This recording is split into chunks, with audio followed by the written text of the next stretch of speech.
فقوليلي الحب لمين غيرك وازاي ارتاح دونك طيب؟ البيت يا عم يعني الخناقات على مج الشاي ده انا سبته وما رجعتوش تاني مكانه، يعني حلاوته يعني هدوءه يعني امانه، يعني الشيء الحلو الباقي اللي انا بصحى في كل الايام وبكمل عمري واعيش وانجح وبعدي الصدمات علشان عن قعدة بلكونة في سهرة بحكي لها انا كنت بحب في مين، عن تاني يوم وانا بنكشها فتقول لي اسكت يا بتاع ياسمين، عن دعوة صلاة ليا اني اعيش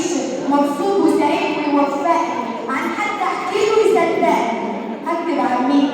من غيرك يستاهل افضل حب وايام حلوه وتفاصيل، من كان هيشيلني اليوم العود يقبل ويميل، من حسنه يجيب حزنك يا جميل او يحبني حتى وانا اشتاق، والله انا كسبان بوجودك وبدونك لو كسبان خسران، امي الاحلام امي الايام امي الفرحه اللي بدون اسباب والحب اللي ما يخلصش الام، واحده موجوده الدنيا تمام والعالم دافي وهادي بجد، امي يعني الحاجه الحلوه اللي ما ينفعش اقارنها بحد،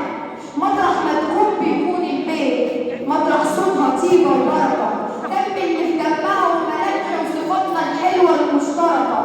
انا عارف ان انا مش صادق ومكتب وبريد الادوار، شرباتي في كل مكان واحد، اوضتي فريده بدخل بالجزمه على السجاد اعمل في اليوم 1000 مصيبه، بسمع بالليل احمد شيبه وبصحيني يعني كاتب ضربه بجد، بس انا والله بحب الحب انا عمري في يوم ما اديته لحد، تجيكم من الدنيا اللي هي في سرير مضروبه بايدي في الطله في وش الاهل اليوم